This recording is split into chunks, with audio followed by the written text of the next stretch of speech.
अस्सलाम वालेकुम। एक खूबसूरत आवाज़ माहम के कानों से टकराई। वालेकुम अस्सलाम। माहम की नज़र उसी पे ठहर गई।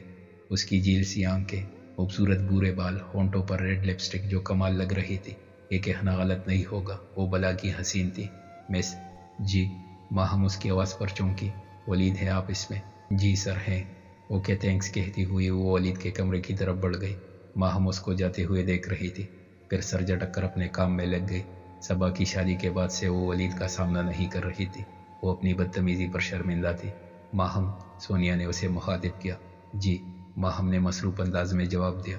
तुम्हें नहीं लगता ये लड़की वलीद सर की गर्लफ्रेंड होगी? सोनिया ने सवालिया नज़रों से माहम को देखा।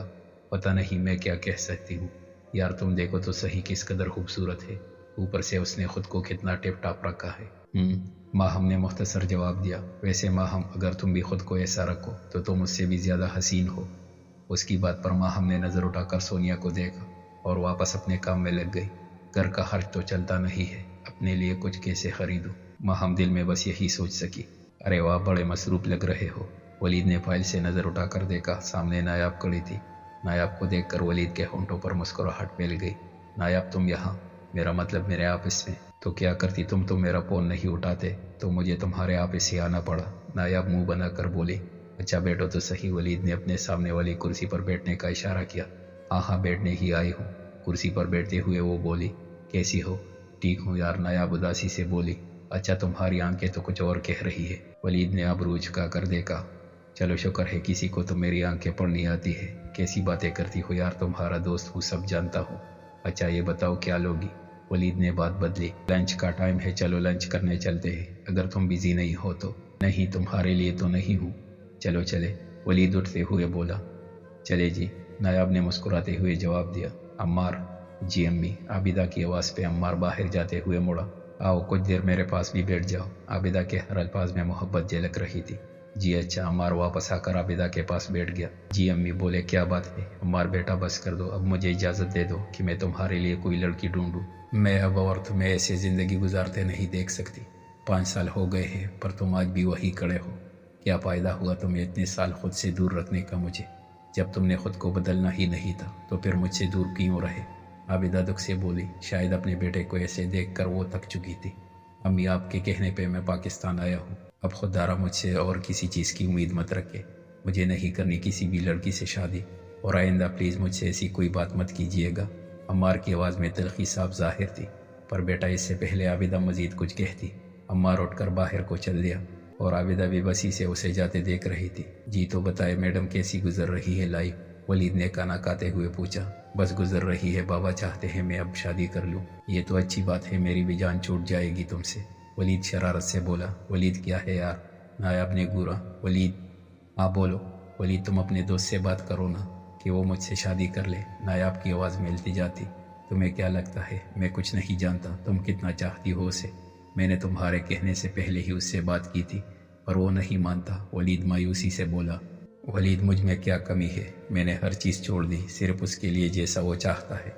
मैं वैसे भी रहने के लिए तैयार हूँ। मैं अपना लाइफ स्टाइल भी उसके लिए छोड़ दूँगी, बस वो मेरा हाथ थाम ले। नायाब की आंखों के गोशे भीग गए। यार मैं क्या करूँ? बहुत समझाया है मैंने उसे, पर वो औरत ज़ात पे यकीन नहीं करता। बताओ फिर मैं क्या कर सकता हूँ? तुम एक आखिरी कोशिश कर सकते हो मेरे लिए? नायाब ने सवालिया नज़रों से उसे देखा। हाँ कर सकता हूँ, मैं कल उसे मिलूँगा, पर मुझे उम्मीद नहीं है कि वो मानेगा। ऐसे तो मत कहो। अच्छा नहीं कहता, चलो अब खाना तो खा लो, मुझे वापस भी ऑफिस जाना है। एक तो मेरी भूख ख़त्म हो गई है, दूसरा तुम्हारे ऑफिस का टाइम ख़त्म हो गया है। इसलिए ड्रामा मत करो कि तुम्हें ऑफिस जाना है। तुम्हें कैसे पता कि मेरे ऑफिस का टाइम ख़त्म हो गया? बस पता चल गया है। नायाब आंख दबा कर बोली।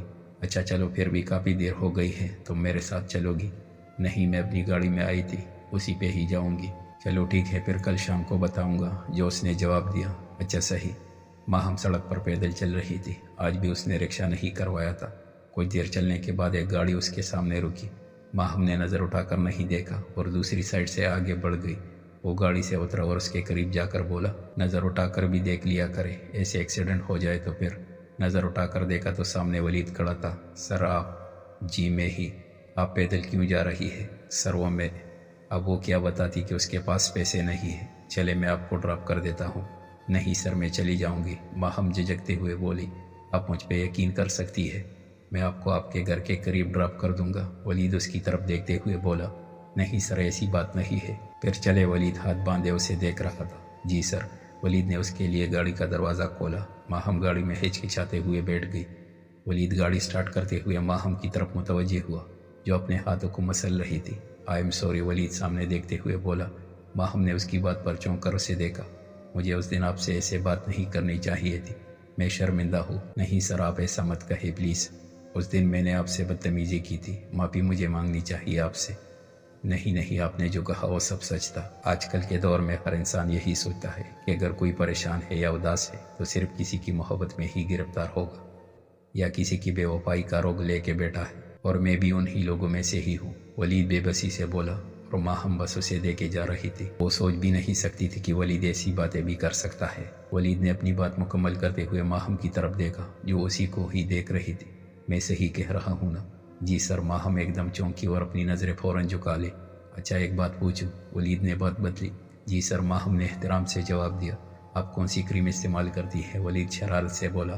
ولید کی بات پر ماہم ایک دم ہنسنے لگی اور ہنستی چلی گئی، اور ولید اسے ہنستے ہوئے دیکھ رہا تھا۔ ماہم، آپ ہنستے ہوئے اچھی لگتی ہے، آپ پلیز ہنستی رہا کرے۔ ولید بے ساختہ بول اٹھا۔ اسے یہ بھی یاد نہیں رہا کہ آج اس کے نام کے ساتھ مس لگانا بھی بھول گیا تھا۔ ولید کی بات پر ماہم کی ہنسی فوراً سمیٹ گئی۔ سر بس میرا گھر قریب ہی ہے یہاں سے، آپ پلیز گاڑی یہی روک دے، ماہم گڑبڑا کر بولی۔ ولید نے گاڑی سائڈ پہ لگا دی۔ ماہم گاڑی سے اتری اور گھر کی طرف چل لی۔ ولید اسے جاتے دیکھتا رہا یہاں تک کہ وہ آنکھوں سے اوجھل نہیں ہو گئی۔ ایک ادھر میں ہوں کہ گھر والوں سے ناراضگی ہے، ایک ادھر تو ہے کہ غیروں کا کہا مانتا ہے۔ میں تجھے اپنا سمجھ کر ہی تو کچھ کہتا ہوں، یار تو بھی میرے باتوں کا برا مانتا ہے۔